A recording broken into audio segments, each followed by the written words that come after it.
Hello there, Drew Hanisch, Whiskey Lore, and today I have as my guest Rory Glasgow, who is the Senior Brand Ambassador for the West Coast of the U.S.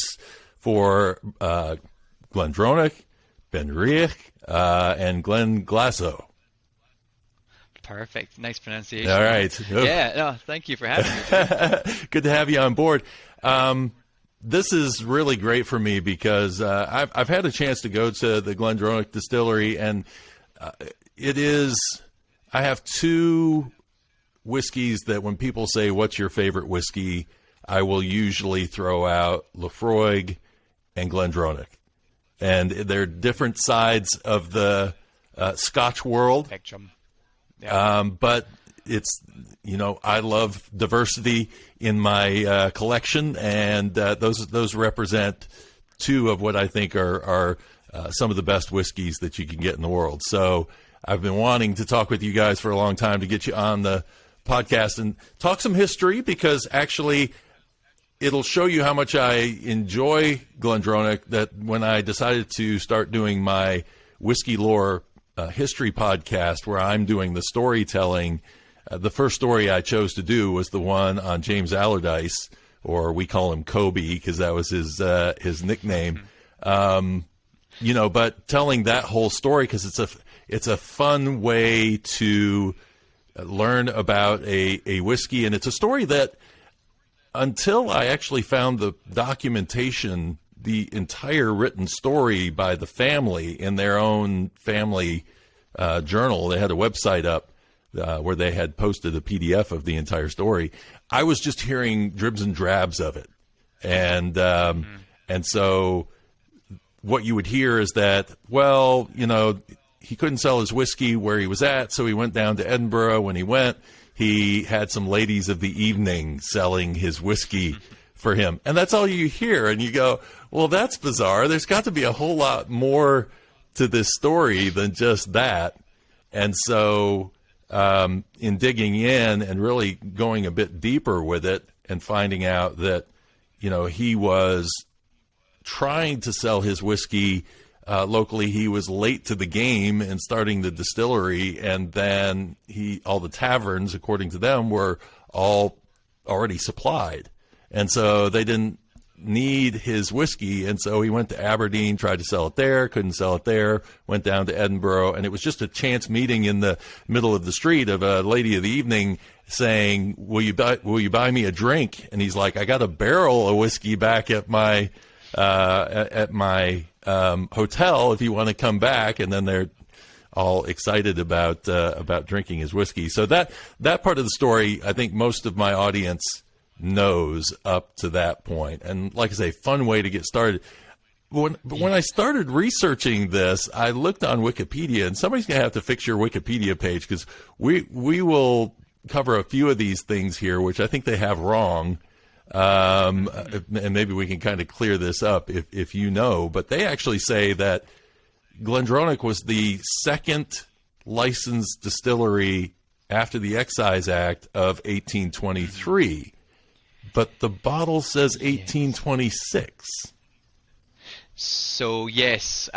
So it's amazing, actually, just to touch on the story there. There's so much stories about James Allardice and the history, and a lot of it can be seen as maybe some conjecture, because we don't have, some of that stuff can be traced back, of course, but some of the stories that come out, and every source that you look at can say slightly different variants of the story. And Charles MacLean, for example, a prolific writer for whiskey, he has some other stories that he talks about James Allardice, and we're not quite clear where those sources come from.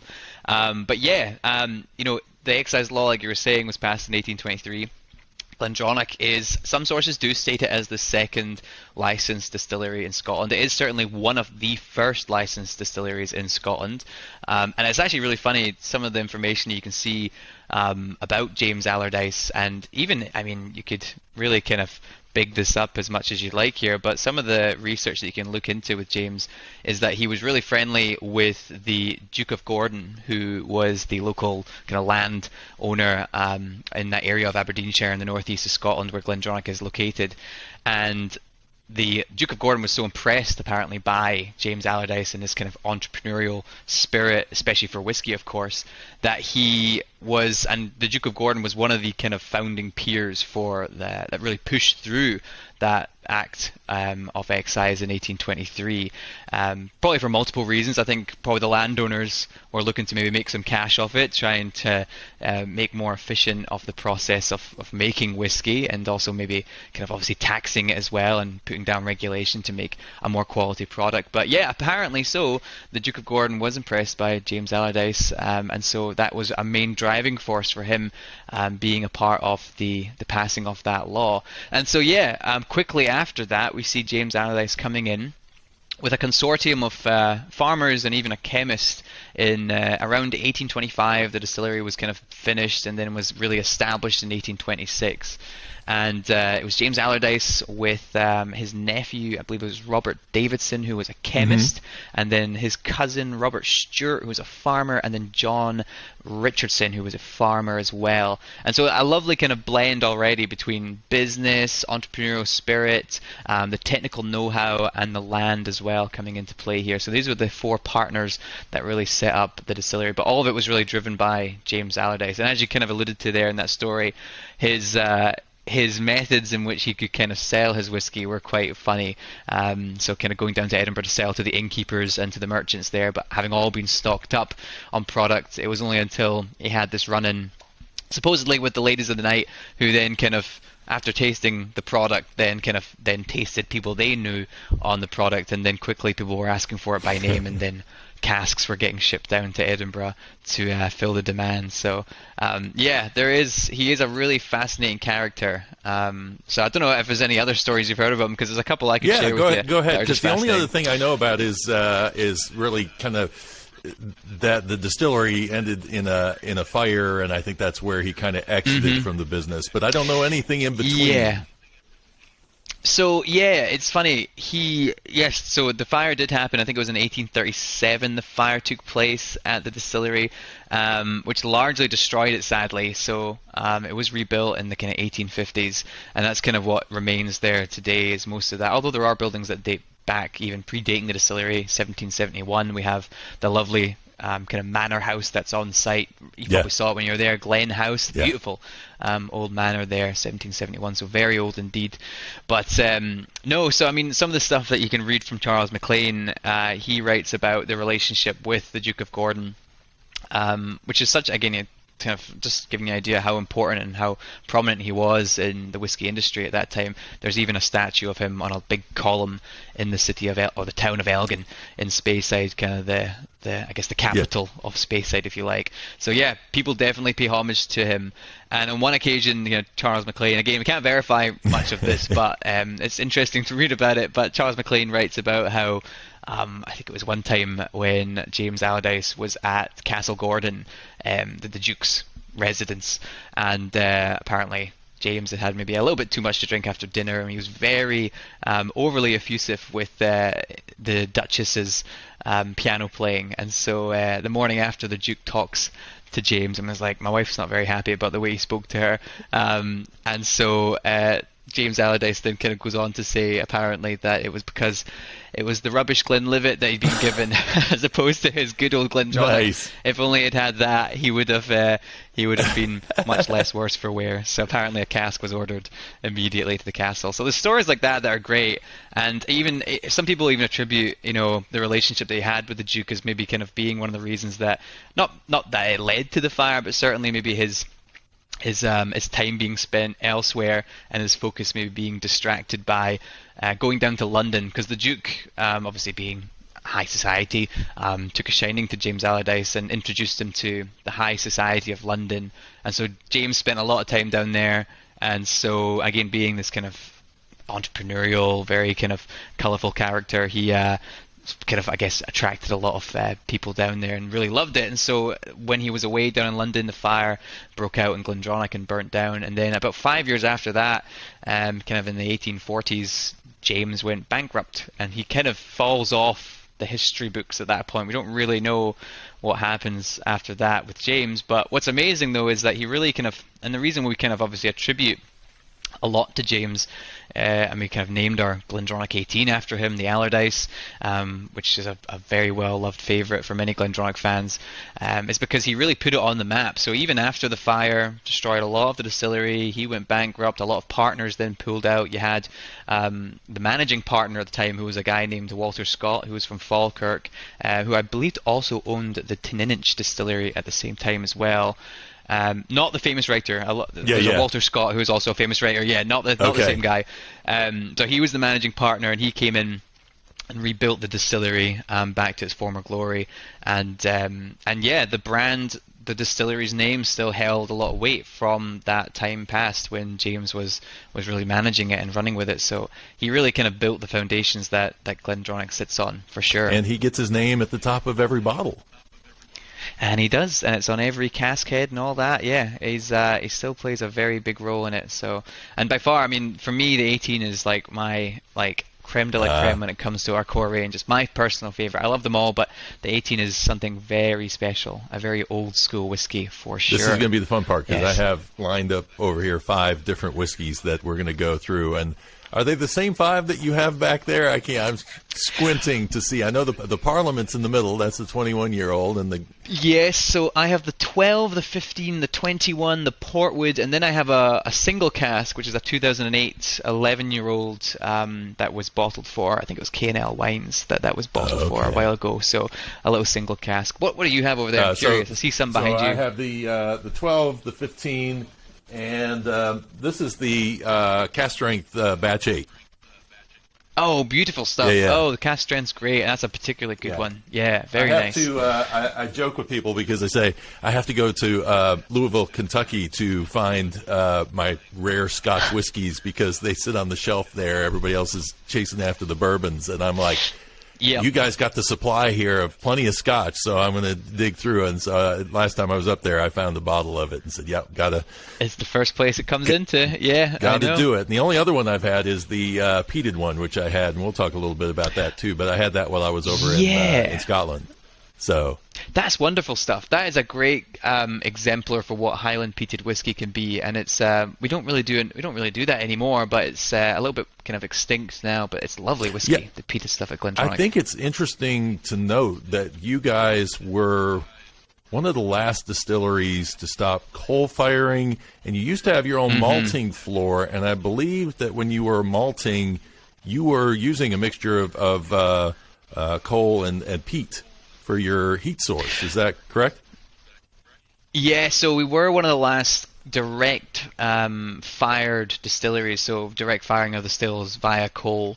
And actually we still have the furnaces there. That stopped around 2005 when I think you had Pernod Ricard take over the distillery under Chivas.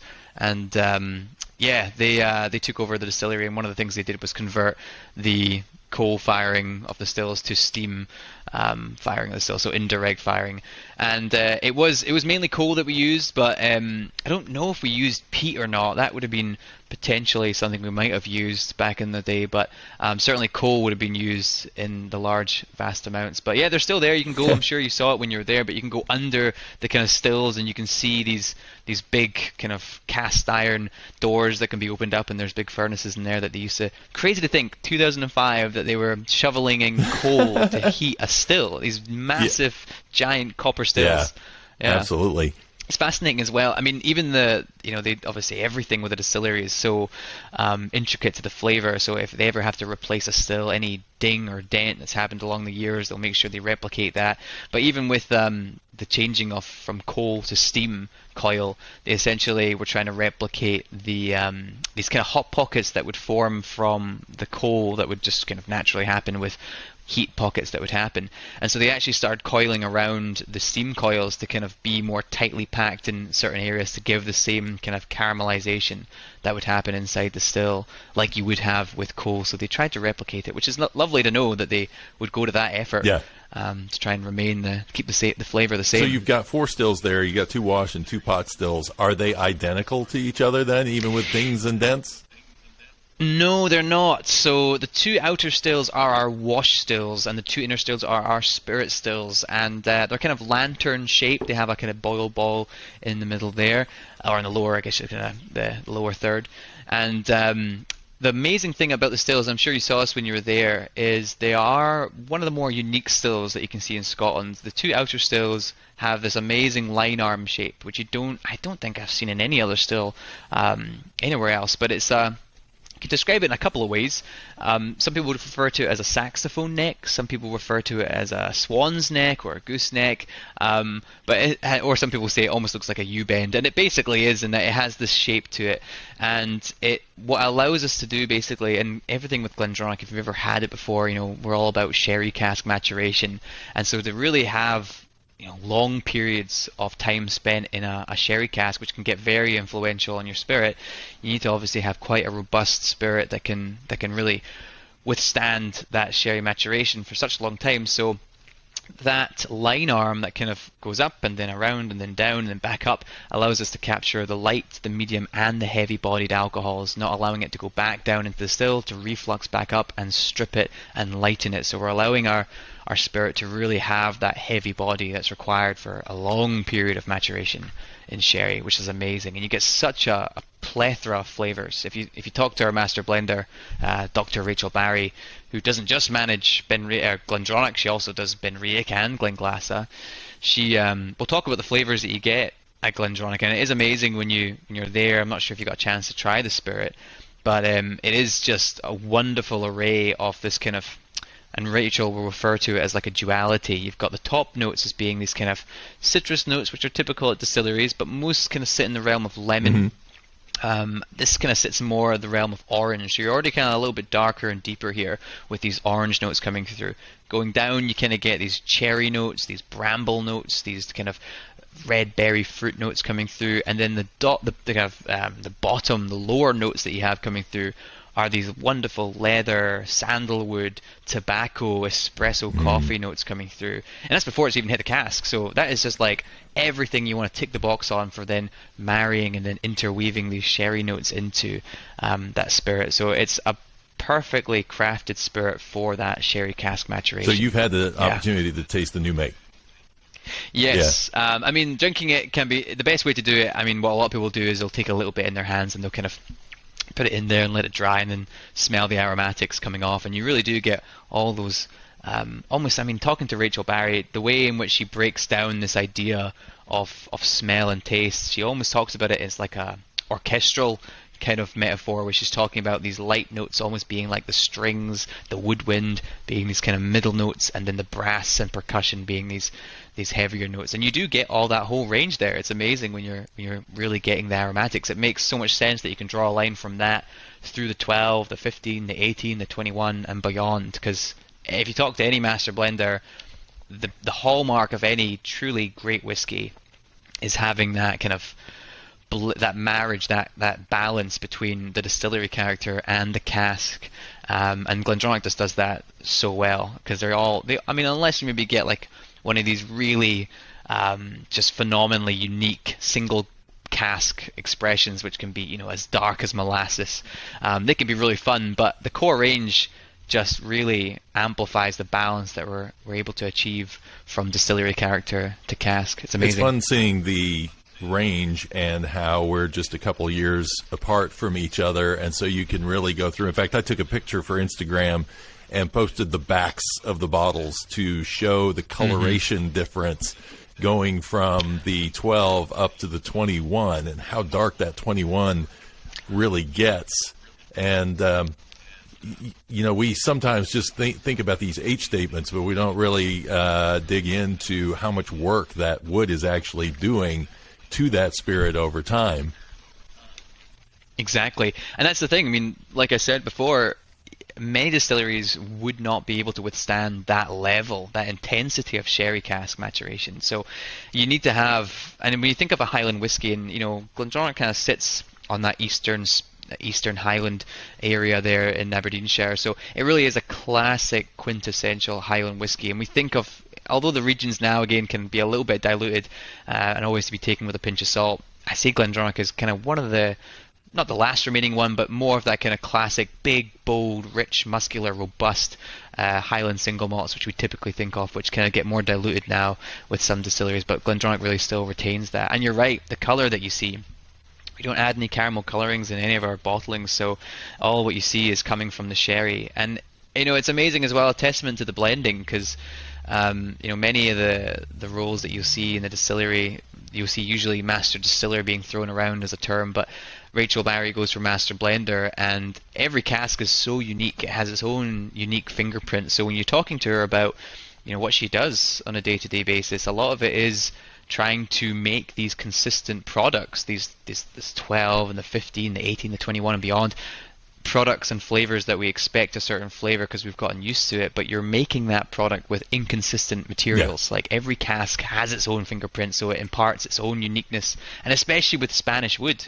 That's another thing as well. We use Spanish oak casks coming from Spain that have once held a variety of different sherries. In GlenDronach, we'll order in Pedro Jimenez and Oloroso sherry casks, and the way in which they create the Spanish oak casks down in Spain is they'll actually use wood chips to cure and to toast the wood. And if you go over, I'm sure you've been to cooperages in the US, but I had the pleasure of going down to the Brown Forman one in Kentucky, and it's still very much done by hand, but when it gets to the charring and the toasting phase, it's very much like methodical, it's all timed out, it's all automated. Yeah. But in Spain, it's all rotated by hand, it's all kind of a little bit more loosey-goosey. So when they get shipped to Scotland, then you have this massive inconsistency between some whiskies that are coming out of the cask after 12 years that are as dark as Coca-Cola, and then you've got other ones that are coming out that are much, much lighter. And so it's down to that guiding hand of the blender to really make sure that she might be using a different ratio of Pedro Jimenez to Oloroso casks that time. So it's just totally dependent on what she has in front of her. I think that's a crazy job. That's what amazes me, is that somebody has the flavor memory to be able to try to recreate and blend something down to where it can be consistent. Because, I mean, for me, when I'm tasting, I can taste the difference between these different ages. But if I took two 15s from two different bottles and I tried to taste them from different eras, could I really tell a difference? Maybe I could, maybe I couldn't. But that's part of getting this consistency and having somebody who can pull that off. 100%. I think as well, like, maybe from year to year, batches of whiskey that are made that are under the same label, under the same age statement, you will see minimum amount of inconsistencies there. But as you kind of look at maybe a 15-year-old that came out years ago compared to a 15-year-old that's on the shelves now that was batched recently, you might start to see those inconsistencies start to kind of be amplified a little bit more there. But yeah, the memory that these master blenders and distillers have is amazing. Obviously, they have samples sitting around that they can refer back to in the notes that they have made. But yeah, it is amazing. It really is. It's amazing, but also just terrifying, the scale that you have to kind of build out from the lab, making these kind of more minute micro blends to then macroing it up into hundreds of thousands of bottles that you have to make. So it's incredible. So we move from Walter Scott, which again Wikipedia got this wrong because they said that he bought it in or he came in 1881. He died in 1887, so he wouldn't have had it for very long if that was the case. So 1852, he's got it, and then it goes over. He would have survived it through the blending laws when the blending laws changed in 1860. And so, do we know anything about was the whiskey being sold as a single malt in the 19th century, or was it always used for blend, including blending malts before the laws changed? I don't know, actually. I think it's definitely probably would have sold as a single malt, but certainly for any distillery at that time period, the main your life, I mean, up until even to the 1970s, 1980s, your main kind of life support, your lifeblood would have been getting a blending contract. So I certainly think that GlenDronach probably would have had its hand in some blends for sure, and you saw it being used famously in the Teacher's Blend. for years and years and years until they actually acquired it. But I think, again, yeah, I know you're referring to the Wikipedia page there. Yeah, it is a little sketchy about when Walter Scott took it over. I'm not entirely sure either, but some of the research I've done is some say that he purchased it in 1830. Others will say that he was one of the managing partners that was kind of involved after James Allardice kind of fell off. Yeah. So I think he then actually acquired it in what was it, in 1881, and then passed away. I think his then son took it over, and then his son passed it along to I think it was like a Leith wine merchant and a Campbellton distiller. And then they managed it for a while until it was then sold to, I think it was in 1920, to Captain Charles Grant, who was the youngest son of the founder of Glenfiddich Distillery. Okay. So it's kind of changed hands a few times at this point. But yeah, I don't know. I wish I could answer your question about blending more, but certainly in that time period, I'm not entirely sure. But certainly you do see it being used, kind of being the main backbone for a lot of Teacher and Sons, William Teacher and Sons blends and single malts. Well, the other challenge too during that time period was that because the Highland laws, they couldn't really sell outside of their area. You had to stay within a certain radius of your area, and you could only produce so much, and you could only do it on, I think, what was it, 40-gallon stills or something like that. I think it was. Yeah, it was very restrictive, and so it would be interesting. Unfortunately, we have no photographs, I'm sure, of, nobody was that curious about how whiskey was being made at a particular distillery at that time. So, the questions come up to me, especially with GlenDronach, because of how passionate James Allardice was about the whiskey and the concern for quality and the rest, that you almost think, if that spirit carried on, that this would be something you would want to drink as a single malt rather than being classified with all those harsher spirits that the Highlands were associated with for so long. Yeah, that's it. I think, I mean, certainly with the rise in blended Scotch whisky happening around that kind of like mid 1800s and all that legislation being passed, I think like it would be crazy not to see the opportunity there for making a lot of capital if you were to try and get your whiskey in a blend, as that was obviously exploding through the British Empire, going through all the different trading routes. As a small single malt distillery, you can only make and sell so much, but if you've got a contract for a blending firm, that's big money. So I would be surprised. And GlenDronach in the 1860s as well was like, I think it was the highest duty-paying distillery in Scotland, and it had about 50 folk that would live on site, which is wild to think now, because when you were there and when I was, I was there back in 2019, and then again in 2017. Before that, it's like any distillery, it's pretty quiet. There's only a few guys, maybe if that, walking around just checking kind of dials and maybe doing some stuff with their hands, but really just checking on stuff. And crazy to think that you had 50 people living there and all their families. So there's all this kind of, and even today, if you ever get a chance to stay at the distillery, you can stay in these little houses. Oh, okay. That, you can stay there. There's a couple of little kind of accommodation spots that they have that used to house the brewers and the distillers and all that and their families. So pretty fun. Yeah. But yeah, so it obviously was booming. Business was booming around that time period. So what they were doing with the whiskey, who knows? I do not have that information, sadly. And those people weren't all crowding into that house. That was my first thought when I heard that the distillery workers actually lived on site. I'm like, oh, they're all piled into that one little mansion. No, I think that's part reserved for the owner at the time. Yeah, but certainly that's the nice house. Yeah, they had I think there's maybe 3 or 4, and it's probably some that have maybe been lost to time, sadly, but certainly there are some accommodations still standing today. So do we know much about Charles Grant's ownership? He bought it right at the worst time, 1920, because he's buying it right as Prohibition was going on in the U.S. So I don't know how much the Highlands were exporting. I just did a story on Campbelltown, and that area had direct access to shipping to get it to America, so I could see that being a much harder hit place, whereas the Highlands, hard to know. It probably was being used for blends a lot at that point. Yeah, we don't actually have that much information about what Charles Grant was doing with it. I wish we did, but it kind of the history that we have is that it kind of goes from him to going to Teachers and Sons in the 1960s, and yeah, there's that kind of gap because I feel like there's so much history. Again, some of it can be conjecture, some of it can be more traced back to its sources with James Allardice and then going through to Walter Scott. But a lot of it, when it comes to Charles Grant, we kind of lose some of that. I don't really know. I guess with this kind of with the parent company now, Brown-Forman coming in, I think one of the things that we are looking to do is kind of have that history looked into and researched more, which is great because I just don't think it's actually been really done to the point where we can kind of have that solid narrative that we're looking for, especially in that little gap in the 1920s, what happened with GlenDronach. Yeah, but no, I wish I could shed some more light on it, but it's certainly something that kind of a little bit hazy. Yeah. So this is another one. A reason why I may not buy that 1881 date is because, again, in the Wikipedia article, it talks about how teachers came in and expanded it from 2 pot stills to 6.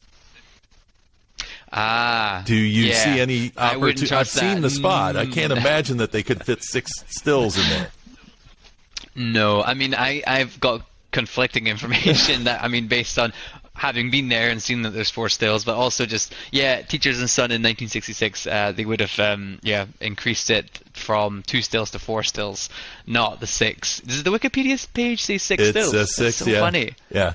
Yeah, someone's got to look into that. We've got to get that and changed. It's documented, so it came from somebody's book or something. So somebody was just off. But that, I mean, we find that so much in history that there are people who make guesses. There are people who probably cross some information somewhere along the way. Or I've seen where people have written history off of Wikipedia pages, and I know it's completely wrong and it's not sourced. And so that's what makes this opportunity, as you say, for Brown-Forman to come in and do distillery research, to get the story right. I think is beneficial to all, especially since you start finding more really great stories and tie-ins to other places. Oh, yeah. You're making that connection to Glenfiddich. That could open up questions about, why that relationship, and you had that train line that ran between Keith and Dufton, and how that all worked out. So it's amazing. I mean, even not to go into a different distillery, but Ben Riach, his sister distillery to GlenDronach, Johnduff was the founder there, and we're kind of doing a bit more uncovering on the research there. I think that's kind of where we're starting to do a lot of more research, which is great because he's a fascinating character. And it's amazing, like you said, these tie-ins to, because this is, I mean, even now the single malt Scotch whisky it's a small industry in terms of who knows who and all these people that kind of are on this very small circle and bubble. And certainly back then it was even smaller. So Johnduff actually was, I think, distillery manager of GlenDronach before then creating Ben Riach later on. Little did he know that they'd all be under the same umbrella 100 years later. It's crazy. Yeah. So it's the little nuggets like that are so worth uncovering. So yeah, I'm looking forward to seeing more of the history being uncovered here. Absolutely. Yeah. So 1976 is the date that I have for when the Visitors Center was built. And yeah, I think that's when Teachers and Sons would have, I think it was acquired by Allied. I think it was the British beverage company in 1976, and they had it until 2005 when they were acquired by Pernod Ricard. I think that's when the Visitor Centre was initially built, and then they've actually just undergone a new refurbishment, and they've totally revamped it to a beautiful new visitor centre. Actually, Ben Riach and Glenglass have undergone some kind of these facelifts, and they've got beautiful new visitor centres. So definitely worth checking out, because I think the last one was a little bit tired, so we've kind of freshened it up a little bit. But yeah, back in 1976, I think that's when they might have built that initial visitor centre. So we think nowadays about doing distillery tours, and that's pretty much just it's become a thing. But were visitor centers really something? I mean, was this an early entrant into the visitor center concept, or Because, Probably. Yeah, because I mean, yeah. I'm thinking 1976. Was anybody going? I mean, because whiskey was in a depression at that time. And single malt certainly really hadn't taken off. I mean, single malt now, as we know it, has taken off, massively as a segment, as a category. But even back in the 1970s, it's still all about blended Scotch whiskey. So I don't think people were really necessarily wanting to go trip up to the Highlands and go tour a distillery. If they did, it would probably be more of like a, I don't know, kind of like just kind of show up, and then someone that works there will just kind of show you around. There wouldn't be this kind of curated, visitor experience that they would have for you. Which, I mean, that would be great if they, had that. It would be a great time to go visit one. But yeah, I just can't imagine them having that at the time period. I don't know in terms of what GlenDronach was doing. It certainly seems like if it was built in 1976, which I don't know. If you've got anything there that says that, I actually don't know when it was initially built, but that probably sounds right. But that sounds like it'd be ahead of the curve, certainly. Yeah. So then it was mothballed. So what? I guess again, whiskey depression took in a lot of different distilleries. A lot were shutting down, and that would have been 1996, around that time. Mm-hmm. Yep, 1996, and that's, like you said, that's when Allied decided to mothball GlenDronach, and it wouldn't reopen until 2002.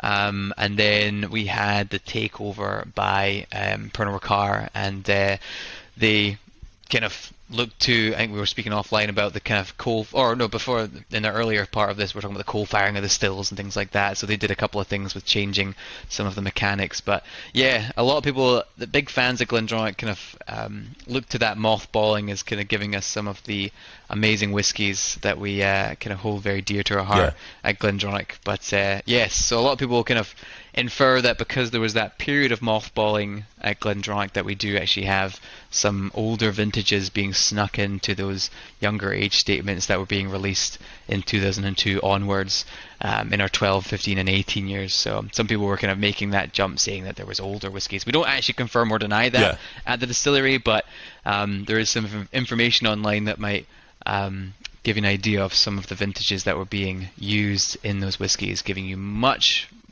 older whiskies than what was being suggested on the label. So this is the thing. I guess I'm not alone in being this almost defender of GlenDronach. I mean, when you have a favorite, you're like, oh, I gotta hold this dear to me, and we'll talk about that a little bit further on. But one of the things that I read about the time when Pernod Ricard took over the distillery is that they moved to using ex-bourbon barrels, and that apparently didn't please too many people.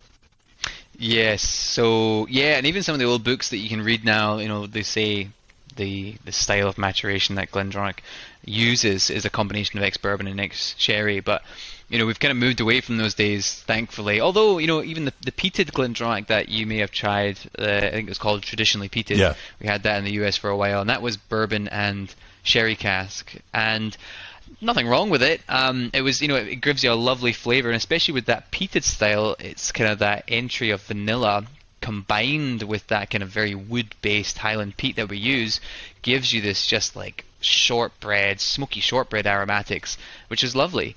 But I think what people have expected from GlenDronach is sherry, and I think that comes from obviously our history. 1826 being founded, people drank sherry at that time.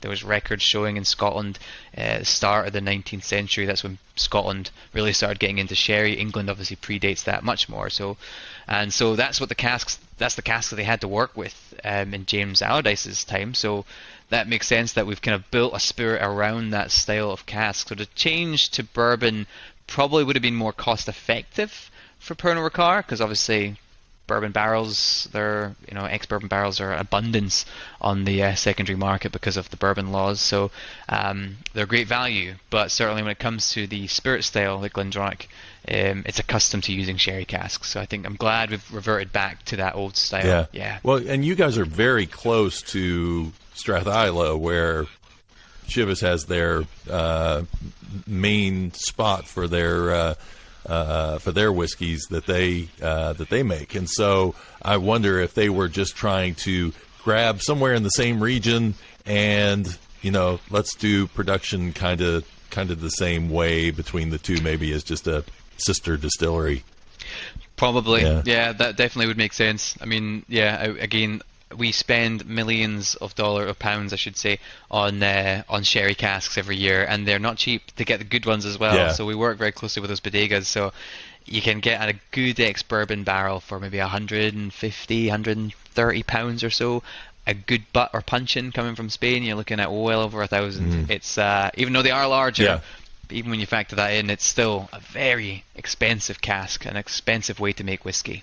Yeah. So when I stayed in Abelauer while I was doing my little trip around Speyside and over there, and I was over at the Mash Tun hotel slash oh yes bar. Yeah, great place if you go. Beautiful. I mean, they have everything, and they have a book about yay thick with all the different descriptions of the whiskeys that they have.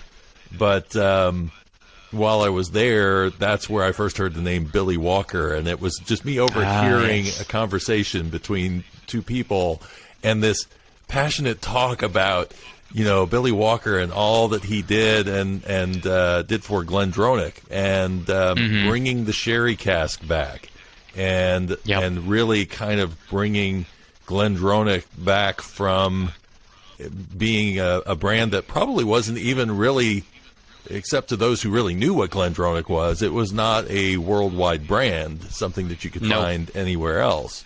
So talk a little bit about him, and because that's a point where the relationship with Ben Rayek comes in as well.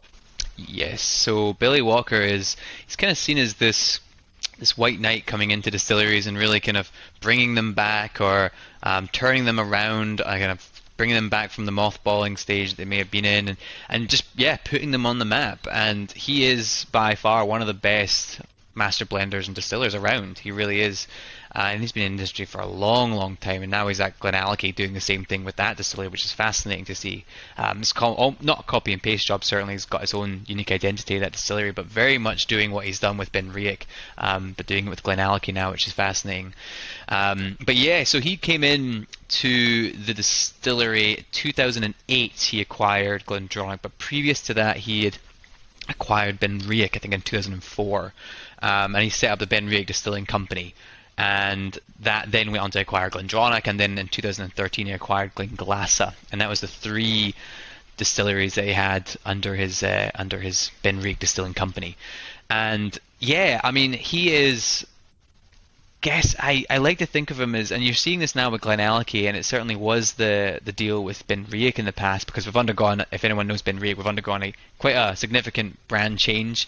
We've got new expressions, new core line, tweaked expressions as well. We've also totally changed the marketing and the branding and all that, and the logos. But so like what he did with Ben Rayek, he essentially, if you know anything about Ben Rayek, it's a fascinating little Speyside distillery that has been the whisper in many blended Scotch whiskies for a long time.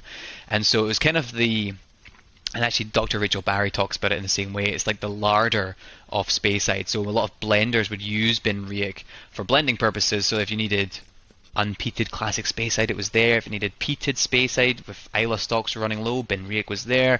If you needed bourbon, sherry, wine casks, any type of cask really, Ben Rayek was always there to supply that gap. And so when Billy Walker came in, he just looked at this warehouse and probably was like, this is fantastic, I have all these whiskies to release. And so it got a little crazy, and you're seeing that, and again, wonderfully crazy, because what a wonderful thing just to have so many options to taste and choose from. But we had kind of an unpeated line, which was kind of our classic range, which we had a 10, we had a 12 that came out, then we had a 21 as well, and then we had many others as well, limited releases, wood finish series as well. Then we had our peated line, which was attributed with these funny, quirky little Latin names like Curiositas, Septem Decim, Temporis, Authenticus, which confused a lot of people. But very funny. And then we had our triple distilled line as well, which we do very small batches of. So it was kind of like this very creative distillery. So Billy Walker was just pumping out all this amazing juice out of Ben Rayek, and people just started taking notice of it very quickly, because if you've ever had Ben Rayek, it really can do, it's almost like a chameleon. It can kind of fit into these different cask styles: Marsala, Muscatel, Madeira, sherry, port, rum, you name it, peated, unpeated, triple distilled. It's incredible. So when that started coming out, it really put it on the map, and so people started taking a lot of notice. And then he bought GlenDronach, and like you said, he started kind of going back. I think he used some of the bourbon stocks that were available there for some of the stuff, but certainly wanted to get back on track with what GlenDronach was well known for, which is the sherry casks. Yeah. And he really put it on the map. And yeah, he released, I mean, the 15, the 18, the 12 that were under him were just amazing. Yeah. They really were. And that's what woke people up, I think, to GlenDronach being this kind of sleeping sherry giant that he just kind of awoke. So amazing. So what would be it's almost like each distillery has its own personality then. 100%. And then we haven't even touched Glenglass. Yeah, so what would Glenglass's personality be? Seaside? Yeah, so very coastal. I don't know if you ever got a chance to go. Did you get a chance to go see Glenglass? Glenglass? I was it was a day I couldn't go. It was I think it was a Sunday morning or something. Well, that is one to see, because that is such a small-scale operation, and it is such a lovely location to go see. Everyone should try and visit Glenglass. I'm not just saying that. I mean, Benriach and GlenDronach and all the other distilleries are fantastic to go see, but Glenglass has a very just special spot that it is right on the beachfront. It is gorgeous. But to describe Glenglass, it's funny, if you listen to some interviews with Billy Walker, he talks about he was kind of, because the way he works is that and you see this with Glenallachie as well, and how he operated Benriach and GlenDronach and Glenglass, is that it very much works in that kind of boutique space. He kind of gets to a point where it's scaled up to the point where he's like, I can no longer really, I don't want to kind of see this through to the next stage, which is to expand it even more so. So hence why you have a parent company like Brown-Forman coming in and acquiring it and then taking it to the next level of distribution worldwide and getting it out to all those markets. But Glenglass was the one that he didn't really want to sell, it sounded like. So Benriach, GlenDronach, he was like, I'm ready to see it go. But Glenglass was like, I have big things for this distillery. So, and there is big things happening with that distillery. So it's very much under the radar. But it is a wonderfully coastal-driven whiskey. And where it sits on the map, and again, depending on what whiskey map you look at, it can be quite difficult to see where that eastern Speyside line sits. But most maps will show Glenglass kind of straddling that eastern Speyside and East Highland border, and it's also on the coast. So it's a great way of just visualizing what it's like. It's this kind of trifecta of fruit from Speyside and then the big, bold, rich character that is the Highlands, and it's on the coast, so you've got this coastal element coming into play. It's all matured on site, so you do have that interaction with the sea air, and again, it couldn't be more closer to the ocean. It is right on its doorstep, and it's a very luscious whiskey. I mean, the history, we could cover a whole hour of Glenglass because that's a fascinating distillery in terms of it being opened and closed. I think it was built in 1875, closed in 1907, reopened in 1950, and then closed again in 1980s, reopened in 2008. So it has a kind of it's now solidly on track for being open, which is great because it is a wonderful single malt, and there's big things kind of happening kind of behind closed doors right now with Glenglass, but that's a sleeping giant in its own right as well. So expect exciting things. But if you've ever tried our core range, it's wonderful stuff. Well, it's oily, it's coastal, it's fruity. Good one to start with, because I see the bottles all the time when I go into the store and I go, I don't know where to start. Yeah, so there is Revival, which is now confusing because we have GlenDronach Revival, but we have a Revival, which was the first one that was released back when it was kind of reopened, so we revived the distillery back to life. And I should also mention that we have three in our core range. All of them have undergone very different kind of personalities, because every batch that we bottled was slightly older than the last, because we're revolving it, because we're obviously reopening our doors, so having to work with younger spirit. So there's the Revival, which uses bourbon, red wine, and sherry casks, and it's very kind of more akin to like a Highland, more like GlenDronach, kind of that, more of that bigger, bolder orange notes coming through, butterscotch, fudge, and chocolate, but with that little bit of savoury note coming in from the ocean. So I'd say that's a good place to start. And then we have Torfa, which was the second one to come out. That's peated. That's actually, Torfa means turf, which is an Old Norse word that comes from our relationship, good and bad, with the Vikings back in the day. So it's denoting to the fact that we're using the turf or the peat in that one. And that's a lovely classic Highland peated whiskey, bourbon and sherry. And again, you're starting to get some of that tropical fruit note coming through in the distillate there. And then lastly, we have Evolution, which is unpeated, 50% ABV, 100% Tennessee whiskey cask. And that is a great glimpse into what the distillery character is like, because it's a bit more bare bones. It's just one cask, and it's not peated. So you can really get a peek into how luscious the fruit is. In that, and that's actually to its detriment. Blenders found it difficult to use because it was so tropical. It just didn't really fit well in a blend. But as a single malt, fantastic. I'm going to take a guess here. Tennessee Brown Foreman. I think I know where those barrels might be coming. Is there a banana note in that whiskey? There anyway? might be it definitely is a banana note. It doesn't take a rocket scientist, I know, to guess where they're coming from. 100%. Nice. Yeah. Nice. So that's great. And I've had Ben Riach, I've had the Curiositas, which the first time I had it, I had to reset myself because it is, when you get so used to drinking West Coast and Islay peated whiskey, you get used to that kind of medicinal smoke, or even the peat that comes from Inverness has a certain character, and it seems that, I don't know if that's where you get that barley from, but it does have its own personality and very kind of a heathery kind of a peat to it. It does. It's totally different. It's funny, during lockdown, one of the things I was doing was, to a lot of my friends, they were like, what am I doing? But I was getting really down the rabbit hole of the formation of peat. That was my big kind of, I wanted to learn a lot about it during COVID. So, I went down that rabbit hole, and it's fascinating to look at peat as it forms throughout the thousands of years.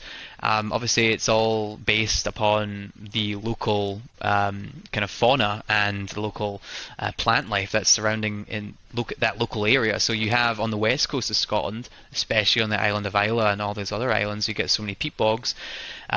Those islands are predominantly made up of the seabed. Obviously, over the millions of years, they've obviously been risen up. So the actual peat bogs themselves, and you've been to Islay, there's no forest there. Even historically, there's been no forests, no trees, no woods.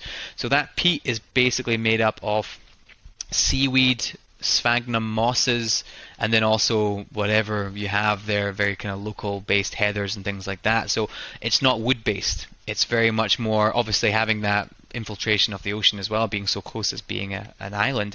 You have that iodine, that kind of very medicinal style smoke. You hop over to the mainland, especially in the kind of Highlands of Scotland in the north, you're going to have traditionally, historically, the Caledonian pine forest that would have been there, that have come and gone. Obviously, with the increased rainfall, cold weather, poor soil drainage, you have a very water-bogged land, and then because of the decay that happens in those waters, you get a very acidic soil, so the plants and the trees that would have been there historically start to fall and die, and under the waterline they go through a very slow rate of decay. So you have those plants basically preserved, and so because there's that old pine wood there preserved, when you dig up that peat, and I actually have a piece which I'll show on camera, but I highly doubt you'll be able to see this. But this is from GlenDronach, and we use this for Ben Riach and Glenglass, and you can see pieces of wood in there. I actually took this from the fireplace at GlenDronach from Glenhouse.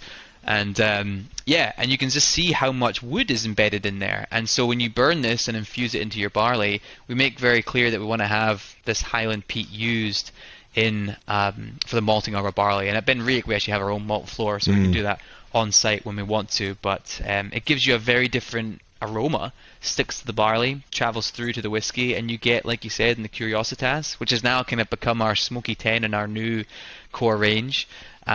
You get this very different style of smoke, and it's very approachable. I think for Islay drinkers, it's something new and different. And for people that are new to single malt, it's something that it's more akin to like bonfire, barbecue, wood burning stoves. It's not quite as I don't want to say offensive, because I love Islay smoke, don't get me wrong, but it's a very pungent flavor that if you're not used to that and you're going into single malts, it can be quite aversive. But certainly this style, much more mellow, much more approachable. So I was talking about Octomore here recently, and they use Bruichladdich uses maltings from the Caledonian forest, and the first thing I noticed when I tasted it was, I said, that smoke is so different, because It doesn't have that seaside character to it. It tastes like a campfire, literally like you're in the forest, and you really pick up that kind of experience with it. Yeah, it's like I know what you're talking about. It's like that kind of, campfire, almost like campfire jerky, campfire meat. It's got that real kind of depth to it that you just don't quite get. Not that the Islay whiskies don't have the depth of smoke, but it's a very different style altogether. And you find that in the Octomore, and you'll find that at the Ben Riach distillery in some of those older expressions from GlenDronach as well. Yeah. So how did Brown-Forman end up finding in the middle of Scotland these fine distilleries to purchase? So it's very much so. I think they were just in the market to buy some single malt distilleries. I think the last time they had any dealings with any single malt Scotch whiskies was, I think it was Glenmorangie. They had they had a tie in there. I think 12 years ago, or no, it would have been more, in 2016 when they acquired the Ben Riach Distilling Company. They would have had a tie-in with Glenmorangie 12 years before that. So it'd been a long time since they'd really gotten into the Scotch game.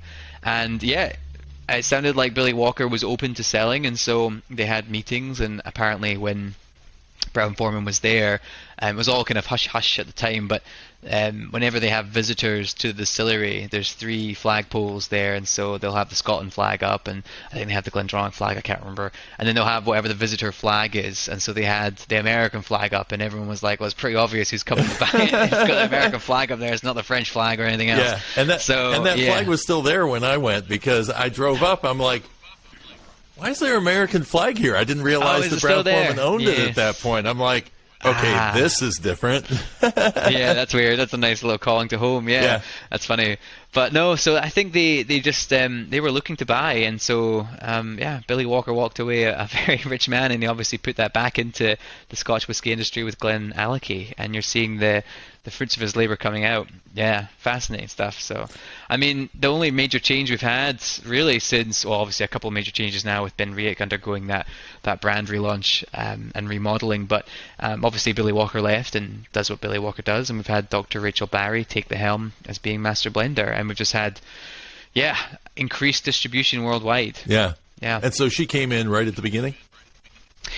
I think there was maybe a little bit of a turnover there. I think she joined was probably passing on from Billy Walker to Rachel Barrie. I think she kind of started in late 2016 or kind of into 2017 there, and then got caught up to speed, and then the ball was rolling after that. We could do a whole episode on her alone. I was gonna say, she is fascinating and amazing. I mean, 30 plus, or almost, I think probably just over 30 years in the industry now.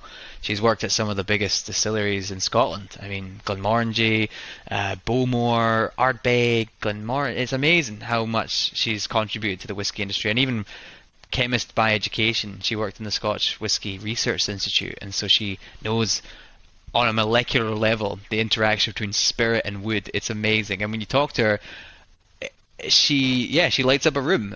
She just kind of has a way of talking about whiskey which I don't find from anyone else. And like I said, she can sometimes talk about it as like orchestrally, and like composing a symphony with these casks, using the lighter casks as the strings, and so on. It's amazing. She is a fascinating character. Yeah, the fact that I think one of the things that gets attributed to her, and I haven't dug in far enough on it, but she really was one of the first to want to get creative with finishing whiskeys in different types of barrels, and kind of started doing that at Glenmorangie. Yeah, working with Dr. Bill Lumsden. Yeah, they were kind of attributed with starting that whole kind of finishing trend. Yeah, and you saw that it just snowballed from there, and then you saw so many distilleries starting to pick up that whole finishing line. Absolutely. And now you have bourbons doing it. And bourbon's doing it as well. Absolutely. And I'm so excited. I love seeing that, because that's the kind of creativity that I think people just love to latch onto. So it's amazing. And it's funny following her career. You see the kind of little, I guess, that kind of trace fingerprints that come through in expressions. Like, I think she had a lot to do with some of the Ardbeg expressions, like Ugadal and Corrie Vrecken, which are some of my favorite expressions. And you start to this person knows how to make excellent peated whiskey. And so being at Ben Riach, I'm sure this was just so much fun. And you saw that come through in the two smoky additions that we have to our core line at Benriach. We have the Smoky 10, which uses bourbon, virgin, and rum casks. And just seeing that inclusion, and I think what she's now going to be hopefully attributed to kind of moving on from the finish that she kind of started doing at Glenmorangie, is she's now interweaving both peated and unpeated whiskies together, which people don't typically talk about. When you think about peated whiskey, we assume that it's 100% peated, and an unpeated whiskey is 100% unpeated. Maybe some sort of light peating going on with the barley. But what she's doing now at Benriach is we have what's called our smoke level.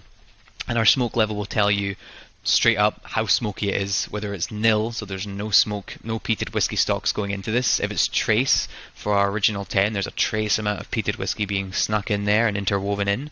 And then for the other two, the Smoky 10, the Smoky 12, it's rich. So it's still a marriage of unpeated and peated whiskey stocks, but a more heavily reliant kind of a reliance on the peated stocks there to give you more of that smoke. And that's just amazingly cool when you think about the idea of blending. Kind of the world just opens up at that point. You can not only take different cask types, but you're taking different spirit styles and marrying them together. Yeah. It's fascinating. So is she really kind of focusing right now on Benriach as the place to kind of get her own expressions in, or is there anything coming from GlenDronach that she's really? I mean, we've got the batch 8, which I have back here, the cask strength, and are there things that she's working on that we could potentially maybe get a sneak preview of, or just get an understanding of where her influence is coming in?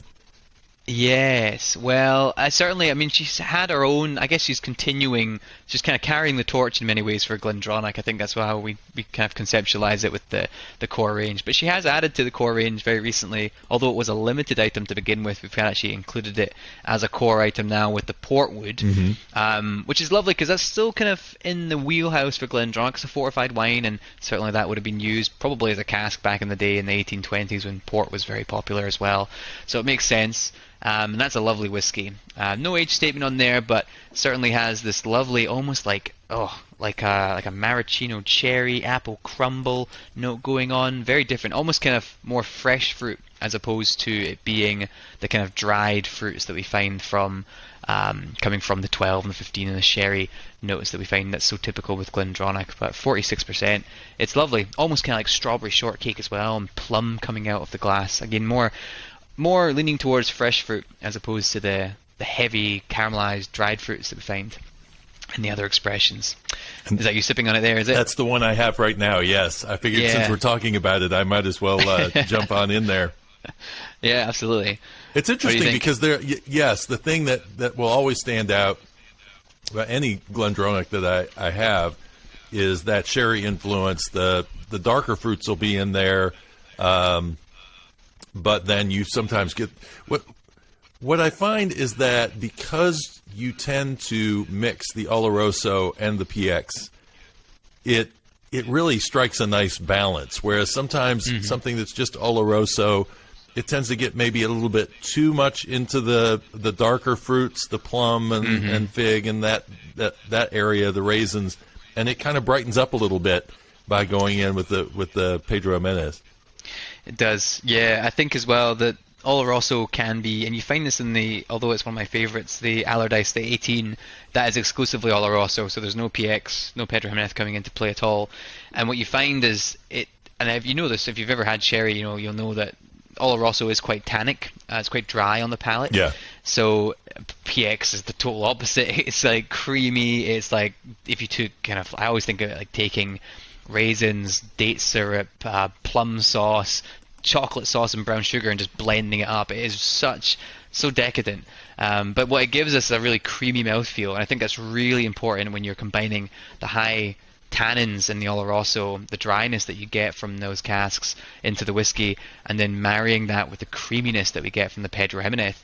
It's a lovely balance that's kind of giving you all the depth from the Oloroso and the finish that you particularly get from Oloroso casks, but kind of countering that with that creaminess and the sweetness that you get coming through as well. Because Oloroso, like you said, can get quite dry, bitter, tannic, and the PX comes in and just kind of a nice, smooth, creamy layer of sweetness kind of comes in on top and just changes that bitter dark chocolate to somewhat milk chocolate or sweet chocolate, and some honey and vanilla coming into play there as well. Yeah, there's some nice tropical fruits that come in on the nose on this also. It really has this is the portwood again. Oh yeah. Yeah, definitely. I mean, the fruit there, I mean, that's the thing with GlenDronach there, because there's no age on that.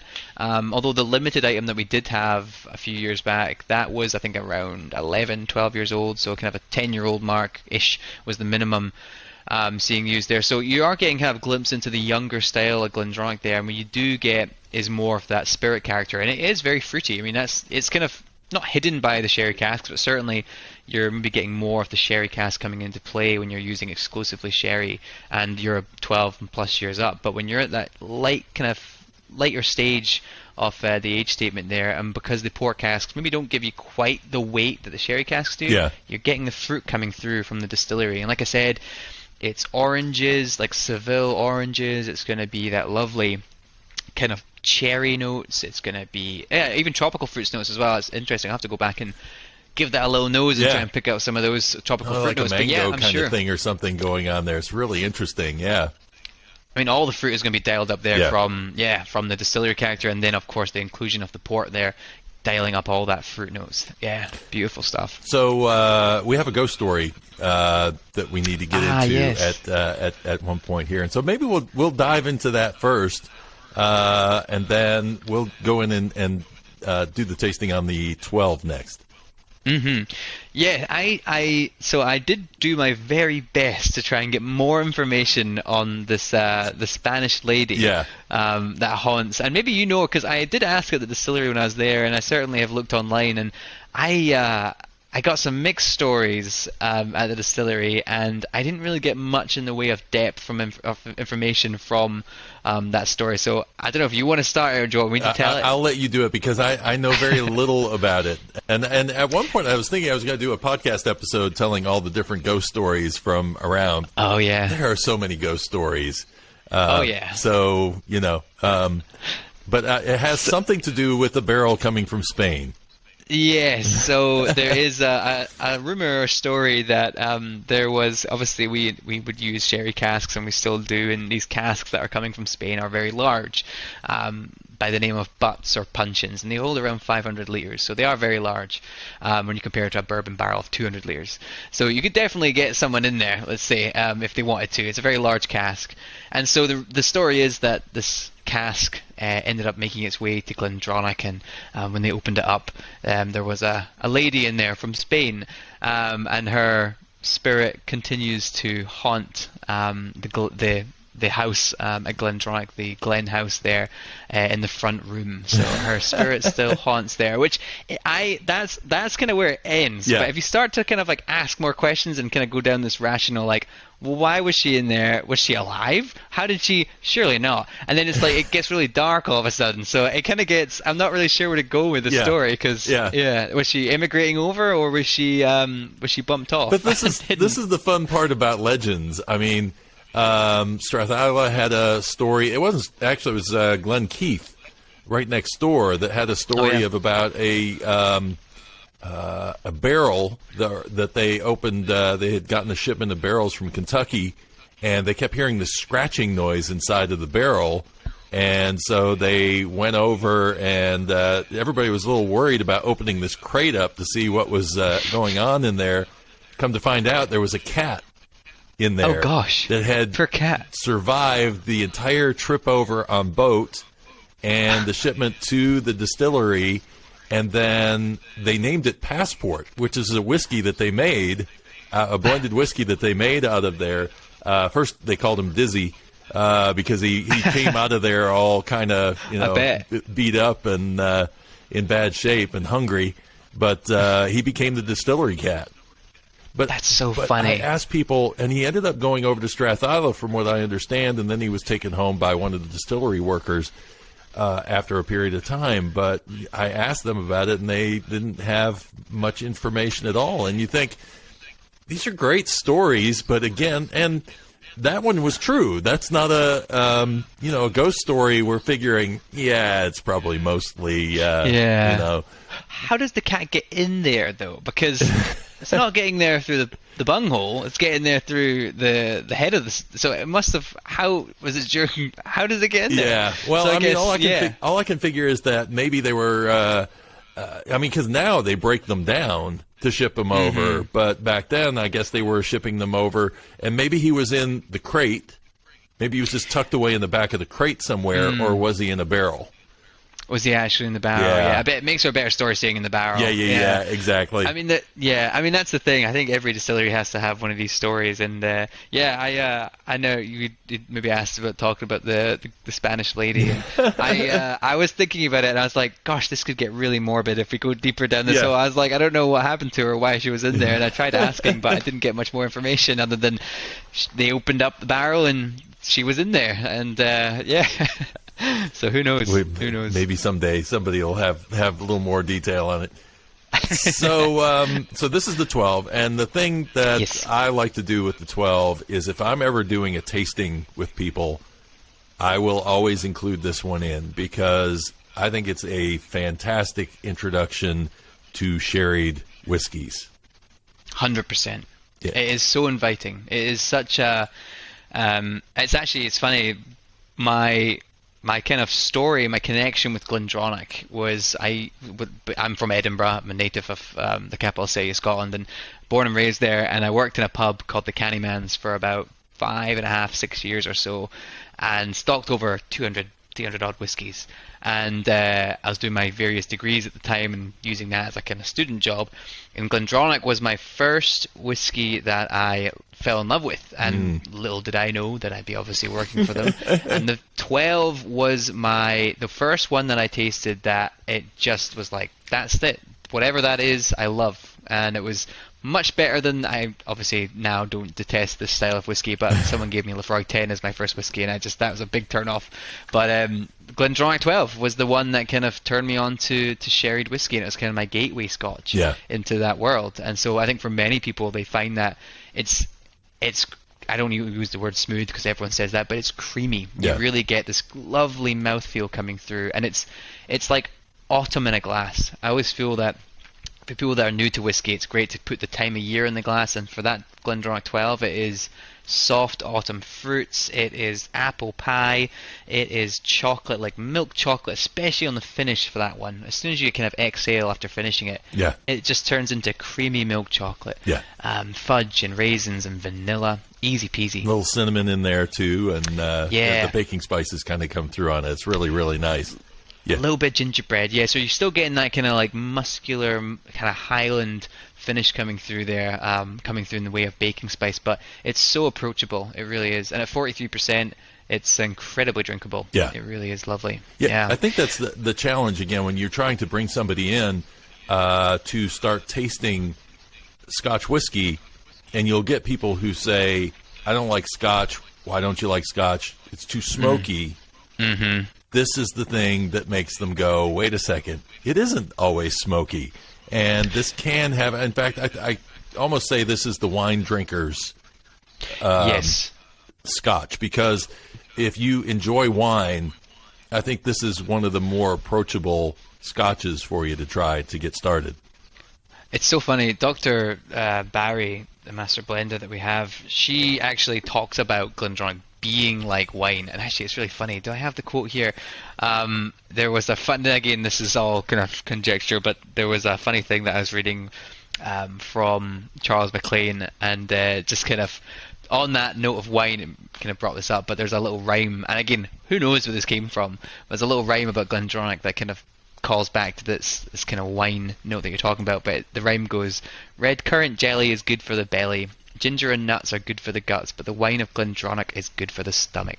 So it's pretty good. I was like, nice. It drinks like a wine. It really does. And when you're there, and again, the new make that you can taste, the notes that come off the still, the way in which Rachel Barrie is talking about them is very much wine-esque. And I think when you especially are using wine casks, sherry wine, it comes through as wine, and I think that is a natural step for wine drinkers to be able to understand the dimensions of Scotch whisky from that wine, through that wine lens, and from that perspective they really it's easy to latch onto GlenDronach because it makes sense when you know about the wine and the flavors that come from it. Yeah, and it does drink like a wine. It really does. Yeah, absolutely. So and plus it allows you to taste you're tasting closer to the new make because you're not having as long an influence with the wood as you would be having with the 18, the 21 especially, or the 15. And so exactly, it's for me, there are times when I'm more in the mood for 12 than I would be in for 15 or 18. If I'm not in the mood to taste that influence of the wood as much, and I want more of the other personality to come through, then to me 12 is great. 100%. Yeah, it's funny. There's always this kind of Rachel Barrie talks about a duality with GlenDronach, and you find it in every expression. There's always the light to the dark, and even within the 12, like there is those lighter notes, which, like you said, you kind of get more of the distillery character coming through. And in the 12, particularly, it's that top note of orange, particularly. And actually, it's funny. If we had the entire core range in front of us, you can really see the kind of, as you go from the top notes of orange in the 12, you get maraschino cherry coming through in the 15, which is certainly something you find in the kind of middle of our cut there, the flavors coming through. And then in the 18 and the 21, it's tobacco, sandalwood, espresso, leather. And those are all the dark notes that start to emerge in those older expressions.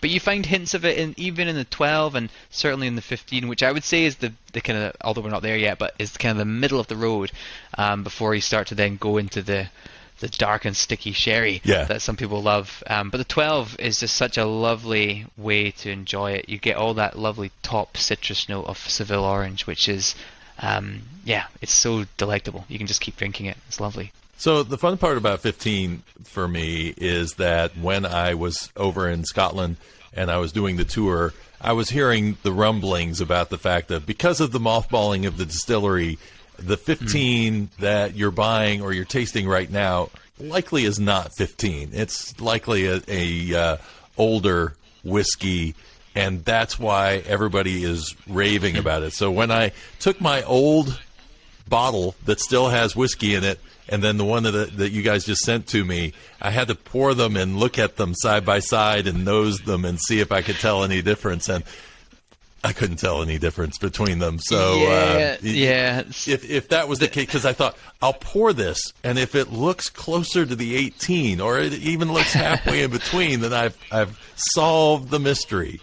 Mm-hmm. So yes, there was. So certainly, I think we maybe touched upon it. There was certain rumblings that there's even a graph online that someone went to the effort of kind of looking to try and figure out if kind of what age of these whiskies would be essentially after the closure and after they reopened. They started bottling the whiskies. There would be some older vintages snuck in there to bolster those age statements.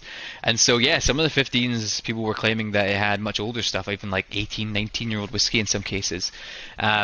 I will say when Billy Walker released that 15, it did have it was exclusively Oloroso.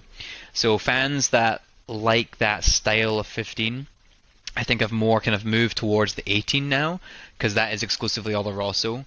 The newer release of 15, very close to that style of older 15, but it does now incorporate the Pedro Jimenez. And when you're looking at the core range, it just makes sense, because again, if you had the 12 followed by the 15 followed by the 18 then the 21, like I said, it's this lovely kind of staircase down into the sherry bodega. It's like into the sticky rich sherry. It's just that it makes sense going down into the flavor profiles there. But so I think and that's what most of the GlenDronach fans will do. They'll pick up the bottle, they'll look at the date, they'll look at the front little text. Is it Oloroso exclusively, or is it Pedro Jimenez Oloroso? Yeah. And they'll try and deduce if it's an older bottling or not. But some people, they very much cherish and prize those older bottlings for sure.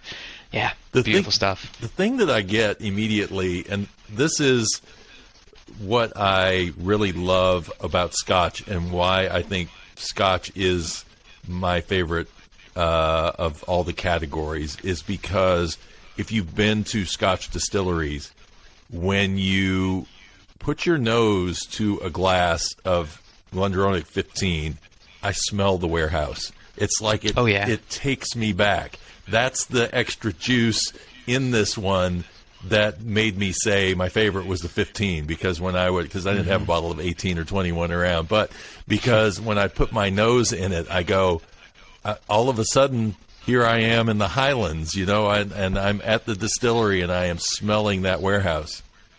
It is. That's the most powerful and like evocative kind of sense that you can have with whiskey, and that's why it makes such a difference to go to these places and see the terroir and feel it and smell it and taste it. And then when you come back from that and you're sitting in your house wherever you may be from, it's amazing to be able to be transported to that place and time. And that's, GlenDronach, I get the same feeling. I go to that warehouse, I go to the earth floors. It's that like kind of mineral, kind of like stone wall smell that you get coming through. It's like being in a cellar, and GlenDronach certainly has that kind of old world, old school feel. And then when you go to Glenglass, it's like you're standing on the beach and you're getting belted by the wind and occasional sun, and you're getting all that lovely sea spray. And so it takes you to a place and time, and that's the powerful ties that whiskey can have. Yeah. You in this one, I get a little bit of that tobacco on the finish, and I get a little ginger. It has a nice little ginger sting to it as it goes through. This is the 15. 15, yeah. Yeah, beautiful stuff. So yeah, you certainly are starting to get the little emergence there of the darker notes, the tobacco coming through, and then possibly that leather note and sandalwood as well. It's kind of giving you hints as to what's to come in the older stuff. But I get almost like same kind of getting, it's like the 12 but just dialed up a little darker. That milk chocolate goes into dark chocolate, especially on the finish. Although I don't know if you find this on the finish with this one, it has and some people get it, some people don't, but it's almost this kind of, it goes darker and darker and darker until you get to right at the end of the finish, it lightens up and you get this lovely mint leaf coming through there. It's almost like dark chocolate. We have these things in the UK called after eights, which are this like dark chocolate filled with like mint cream. So like, and it's almost like one of those. Andy's mints here. Yes, exactly. Yeah. It's like one of those. I get that. I right get the at mint end. on the nose also, actually. Yes. Just a hint of that mint on the nose. Yeah, that's interesting. It's always that duality that I feel like Rachel Barrie goes on about, is that it has the light and the dark combined, and that is what makes a world-class whiskey, is that still having that balance retained. Even when 15 years in sherry casks could do a real number on some spirit characters, but GlenDronach has that ability to kind of keep doing both. Yeah. So now we're going to jump into the world of the controversial.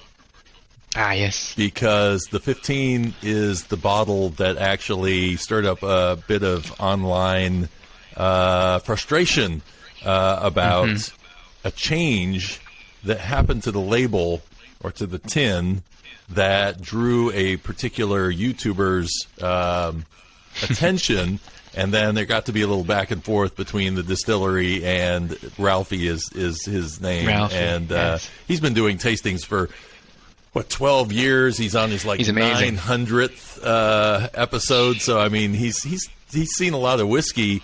And honestly, he was one of the guys that got me really to dive in 100% with GlenDronach, because he was so passionate about 15. I'm like, I got to get a bottle of 15.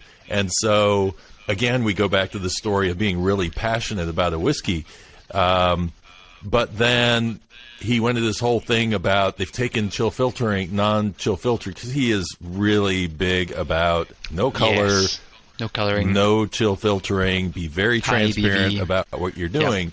And so when he saw that gone, he went on a little rant, is the best way to put it. So I know I would, my own audience would go, you can't go through this whole discussion without talking about the chill filtering controversy going on with GlenDronach. So give me the purpose behind it, and then what you guys are doing in terms of whether you're chill filtering, not chill filtering, that sort of thing. Absolutely. Yeah, no, I love Ralphie, and he's been such a source of knowledge for me, certainly getting into, learning about distilleries and whiskies, and I value his opinion a lot. And yeah, I certainly saw that episode. I think we all did. Yeah, non-chill filtering. It's a funny issue because I share the same sentiment. I want to know full transparency. I want to know if the whiskey's being chill filtered. To what extent is it being chill filtered? Is there caramel colorings and all that stuff? And certainly that's something that I cherish a lot. And the one thing I think nobody that loves anything, whether it's American whiskey or Scotch whiskey. They don't want to see their product or their kind of their favorite distillery or expressions kind of stripped away.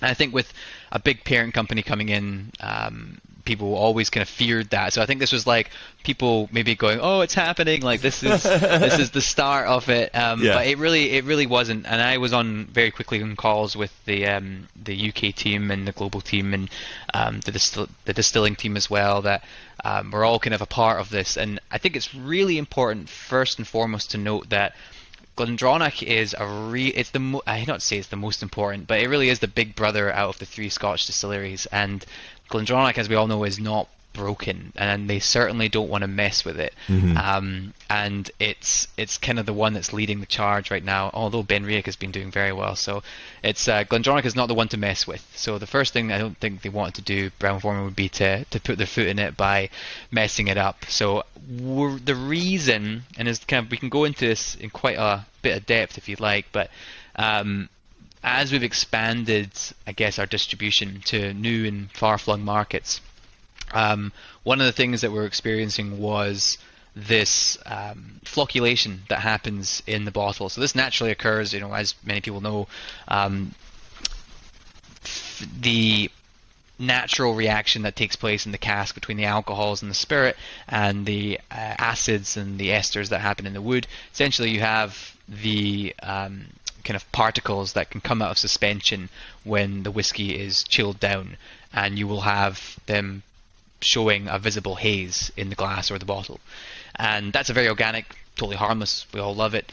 But what we were finding is there's kind of 2 different types of flocculation. There's reversible floc, and then there's irreversible flocculation. And reversible flocculation is totally fine. This is whereby if you chill down a whiskey with ice, or if you leave it in your car overnight, which I've done with my job, and you'll take it out and it's gone slightly cloudy, so those esters, that floc, has come out of suspension and are visible to the eye, and that's fine. So we don't remove any of that. That would be only taken away if you bring down the whiskey to -4 Celsius and strain it and push it through a pressurized kind of mesh and different kind of layers there to really strip away those long chain esters that are coming out of suspension. So we're not doing that.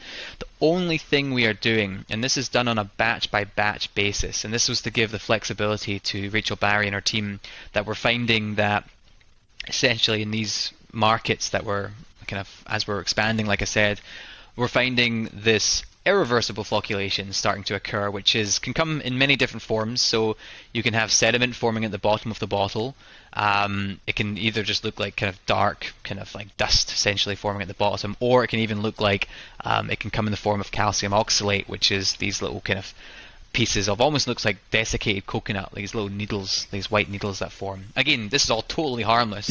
But it was causing issues for batches of whiskey being sent back as like, there's something wrong, we need to, this isn't right, or especially if the whiskey was not being warehoused properly. Like I think there was some cases in Vietnam, for example, that there was whiskey that was being shipped back because they were keeping it in extreme heat and humidity, so the whiskey was going cloudy, and so they had to send it back.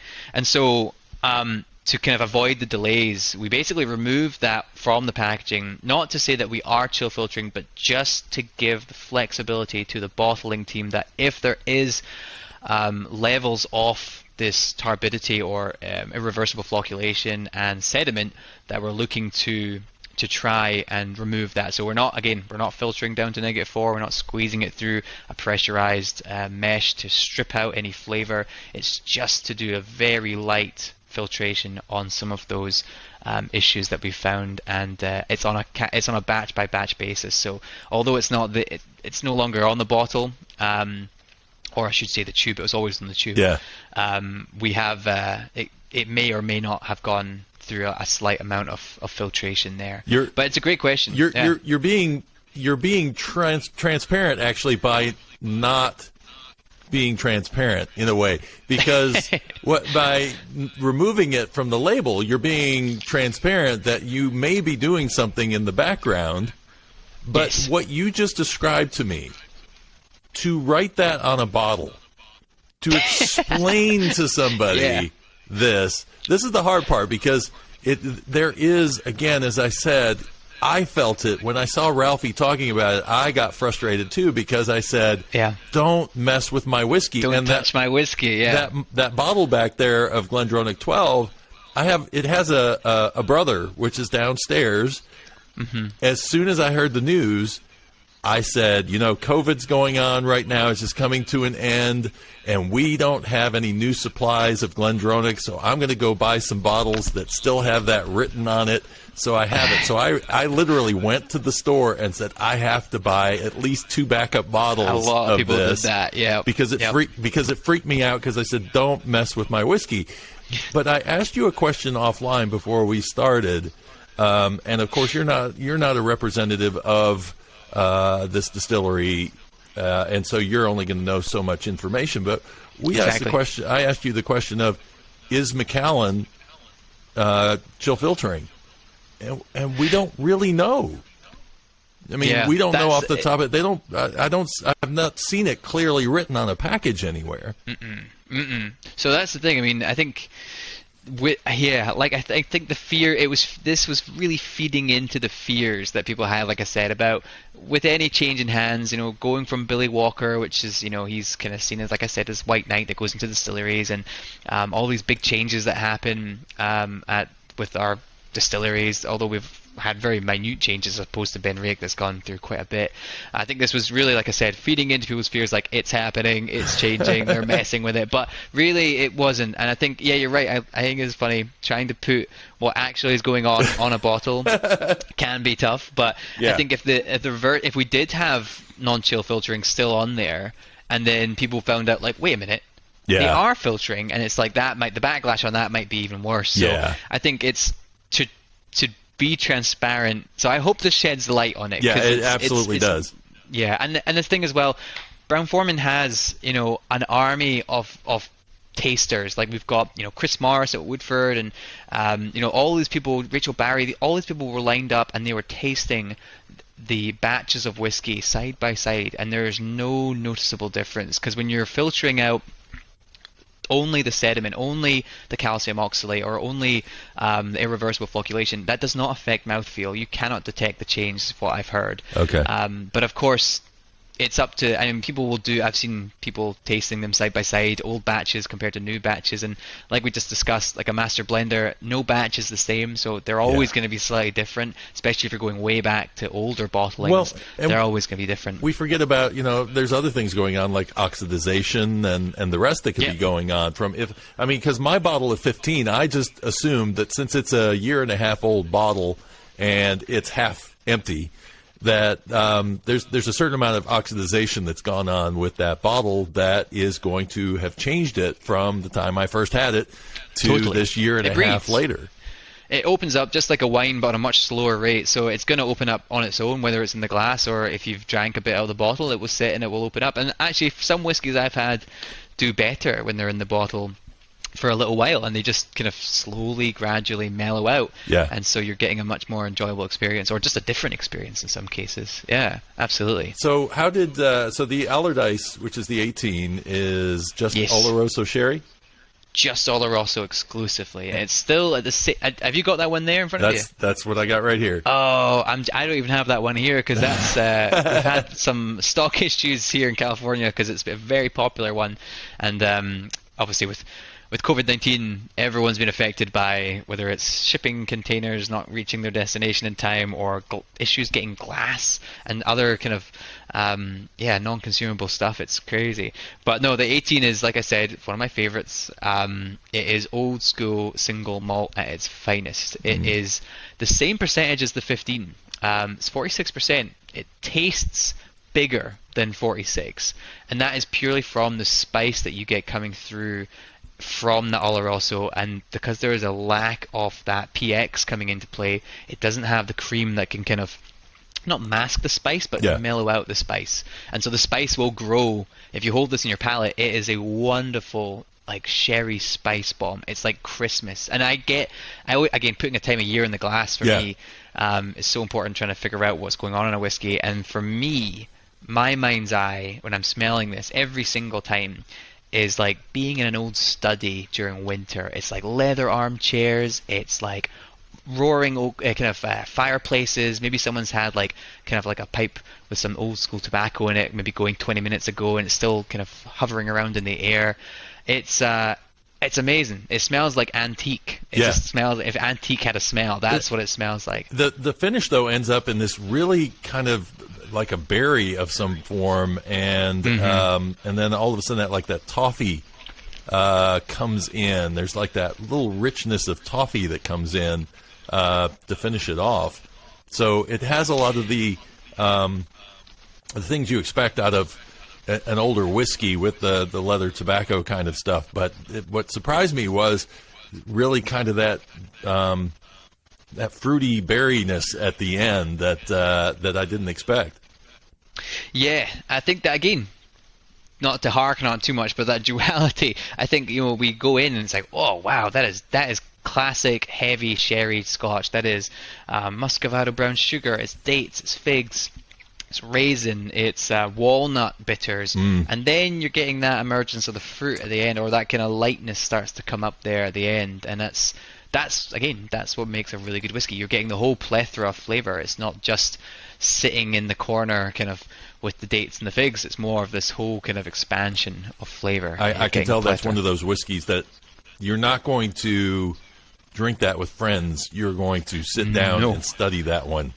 That is the study whiskey. Yeah. That's the one that you take 45 minutes to just nose, let alone taste it. It's the one that you can just sit and, it's the armchair whiskey. And it's not the one you share. I'm so sad that I'm down to one more sample, and then we're done. This is the Parliament. So this is the 21-year-old. Oh, yes. All right, beautiful. So PX and Oloroso, 48 ABV. Interesting note about this one, because if you do the tour at GlenDronach, you can do the regular tour, and I think they let you taste the 12, the 15, and the 18. Or if you pay a little extra, you actually end up doing like the 15, 18, and 21. And so that's the one that I did. And it was interesting when we did the tasting, because it was surprising. We have this thing about age statements, and so it's older, it's got to be better. But during the tasting, after they tasted the 15 and the 18 and we went to the 21, the response was kind of, well, I kind of like the 18 better. And I did an experiment because I took some bottles back with me to my bed and breakfast that evening. And I thought, let me taste them in the opposite direction. And so I started with the 21. And maybe I was rooting for it or something, because everybody was kind of like, okay, I maybe the woods had too much action on it at 21 years. Tasting it in isolation, I really, really enjoyed it. And I thought, it's just a matter of, again, sometimes it's how you line those whiskeys up and what your anticipation is for a whiskey. It's the hardest decision. I feel like anytime I do an event and I've got to choose which order the whiskey goes in, it makes a massive difference, whether it's because your palate's getting tired or what your palate is then tuning into at the end. It's a huge decision to make. And so what was the results then when you reversed it then? I'm curious. Well, when I reversed it, I ended up, like I say, I don't know if part of it was me rooting for it or not, but I a lot more was popping out to me. I was getting a little bit like lemon, and I was getting espresso notes, and I was getting things that I didn't get the first time. And I think because the 18 is so much brighter in those different notes and that vast range of things going on, array of things going on, and then all of a sudden here we are, with something that's probably a little bit more subdued.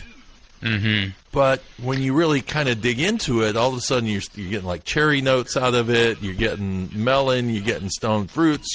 It's like it's all there, but it just is to a lighter degree.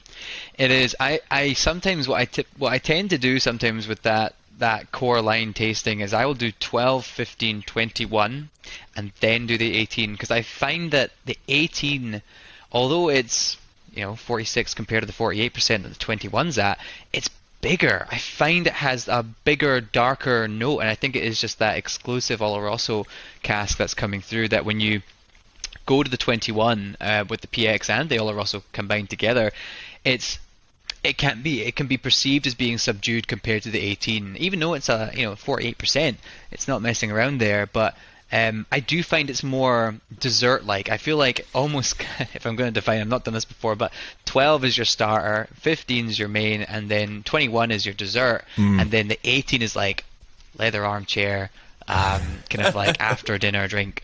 And so I feel like, yeah, you really get to explore how PX and Oloroso play together, and then you get to just see what isolation the Oloroso cask can do with GlenDronach. And I love the 21 in that it is like a dessert dram. It's like you're bringing back the creaminess from the Pedro Jimenez, so you're not quite getting the bitter tannins that you found in the Oloroso, so you're still getting that kind of creamy. It's not quite, it's still got the dates and figs, but it's more of an inclusion of like plum notes start coming in. Yeah. Plum pudding, dark chocolate, cake. It's got, like you said, espresso, the leather, the sandalwood's all there, the tobacco notes.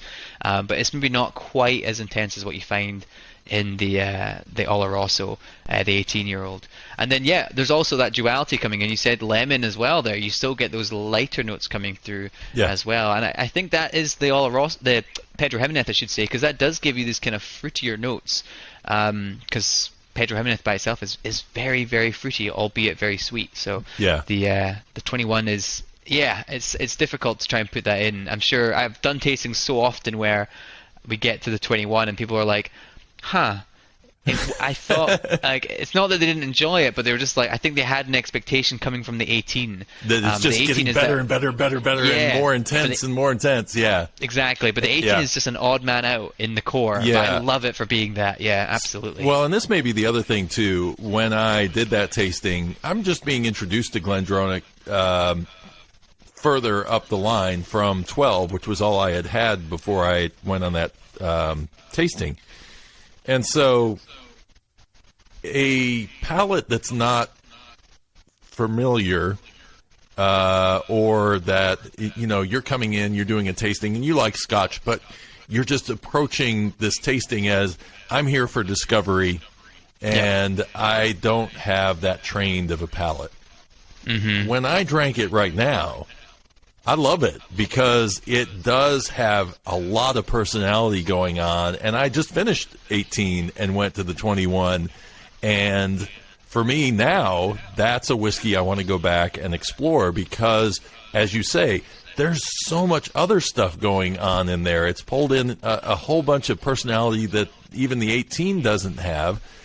It may be a little bit more muted, but it is definitely all there. And you mentioned Corey Vrecken. That's my favorite Ardbeg Scotch because I tasted all of them side by side, and that one had so much personality going on. There were so many different flavors I was pulling out of it that I would taste the others and I would go, they all taste kind of flat once I go back to this one because it has so much other stuff going on.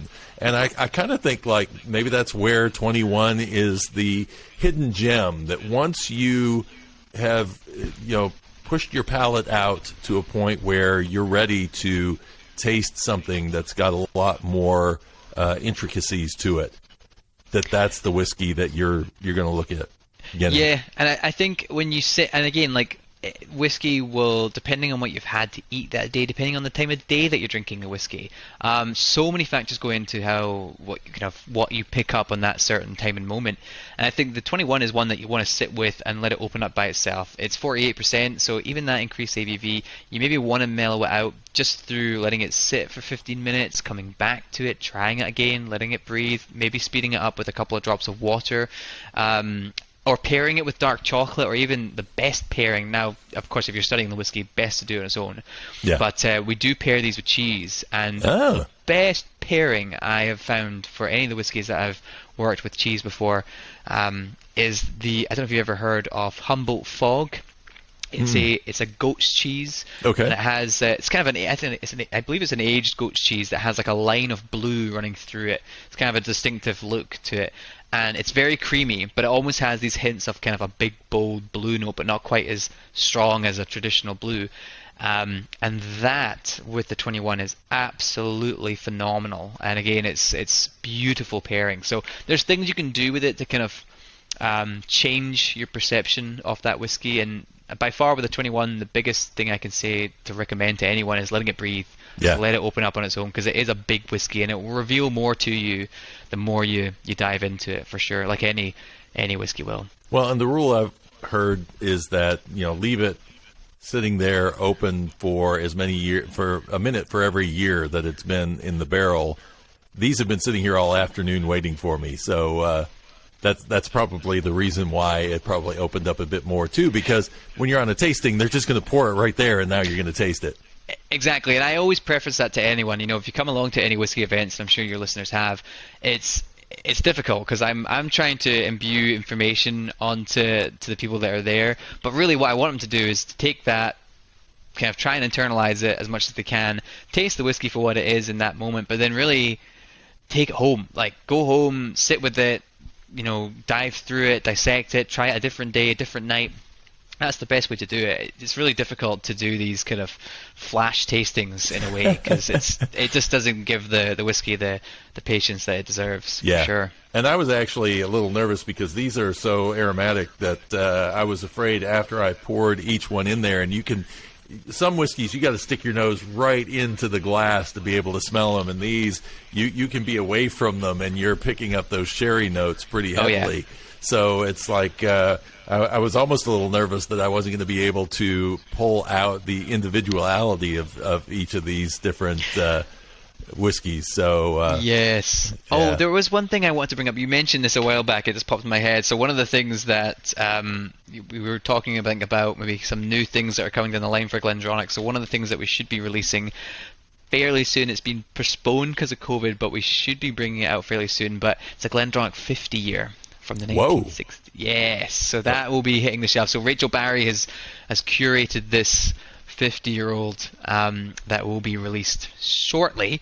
I feel like I've done with the days of trying to give actual months or days, because COVID keeps pushing things back and logistics keep getting messed up. But that is set to come out, and so you're starting to see Rachel Barrie really have a kind of defining moment for GlenDronach. She's already had the cask strength batches that you've got there. She's got her name on them, and of course she's making the batch, the core strength now. But even these older, very limited releases, she's starting to put together and release. So very exciting. That will be very interesting. I don't want to see what the price tag is on it. Yes, it may be a little pricey, but whoever ends up snapping them up I'm sure will be a delight. Liquid history there. Yeah. Well, Rory, you have been a wealth of information, and I have loved doing a deep dive into all of this, because when you're passionate about a particular whiskey, you want to learn everything you can possibly learn about it. So, thank you for digging in a little deeper on some of these things and letting the audience know about the deeper parts of GlenDronach. There's so much more, and I'm hoping again there's more to uncover. Like I said, Brown-Forman, I'm sure will be doing a number on the history books and trying to get as much information, because I'd love to learn more, and there's so much more to that distillery. So yeah, to all your listeners, I hope if you've had GlenDronach, you continue to enjoy it, and if you've never had it before, I certainly would recommend it if you're into some sherried single malt. It's beautiful stuff. Absolutely, highly recommended on this end too. Well, thank you so much, Drew. Yep, none left in. Well, yeah, there's a little left in my glass, a little 21 to finish off. Cheers Beautiful. to you. Thank you. Slán de bheith. Thank you so much. Slán de bheith. Thank you for having me.